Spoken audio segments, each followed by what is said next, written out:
Dito nga pala sa Undergod Podcast, pinag-uusapan namin yung mga bagay, deep dive sa mga bagay patungkol sa faith, sa kultura, about creativity. At kung hindi ka pa nakasubscribe, click mo na yung subscribe button dyan at share mo na rin tong episode na to para malaman ng algorithm ng YouTube na gusto mo yung mga ganitong klase ng usapan. Basta ka ngayon bilang isang champion, is it overwhelming for you? Siyempre, sigurado ako dyan. Oo.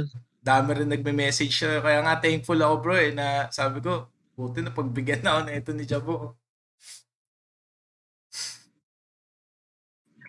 Nung unang announce o pinost yung champion ako, rin, ang dami mention sa Facebook ng friend request, gano'n, tas PM sa overwhelmed din. Tas mong battle. Masaya ko siguro yung battle na yun. Na nagawa ko yung gusto ko.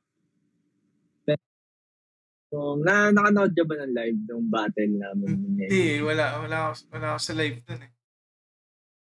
Wala. Parang may kasabay na event ata kami sa church. Nung unang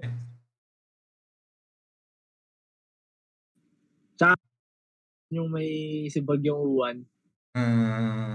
Ay, oo, yun pala yun. Ayun. Si Bagyong Uwan. Yung battle itself, masaya naman. Feeling ko malakas. May mga kanya-kanya kaming moments ni Nego G. Pero medyo nung in-announce yung champion ako, parang medyo hindi ko ramdam kasi parang nag-choke kasi si Nego G nun eh. So parang ako bilang competitor, like ever since na competitive na talaga ako kahit saan eh. So parang medyo champion ako.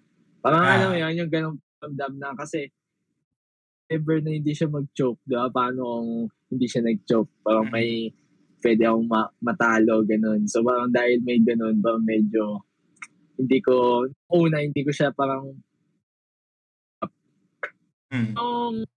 pagising ko kinabukasan. Saya pala maging champion. Ganun lang siya. Yeah.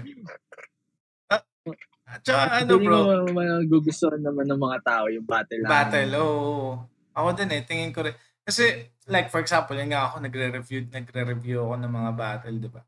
Ano naman eh, parang I mean yung mga choke kasi na na parang parang pwede mo nang i-neglect. Alam mo yun? Parang di naman parang yung choke kasi parang pwede siyang part lang ng round mo. Pero nasa sa'yo pa rin kasi kung paano mo babawiin yun eh.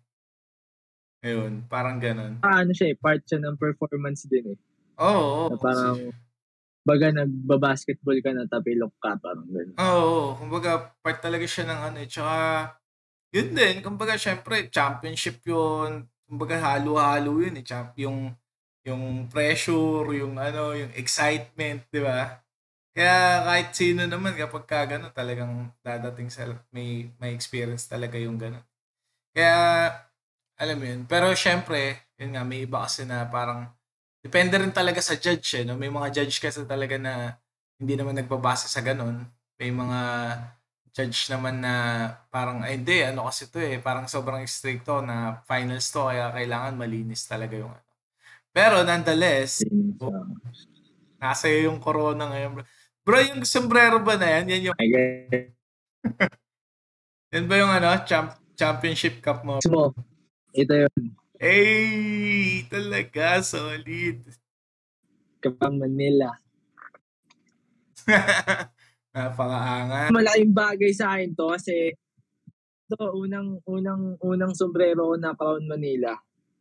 Kasi kapag ng Crown Manila, kadalasan hirap lang sa trope. So,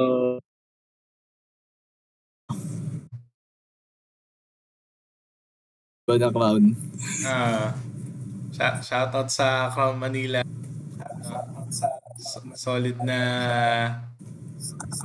Solid na cup ng aming kampiyon.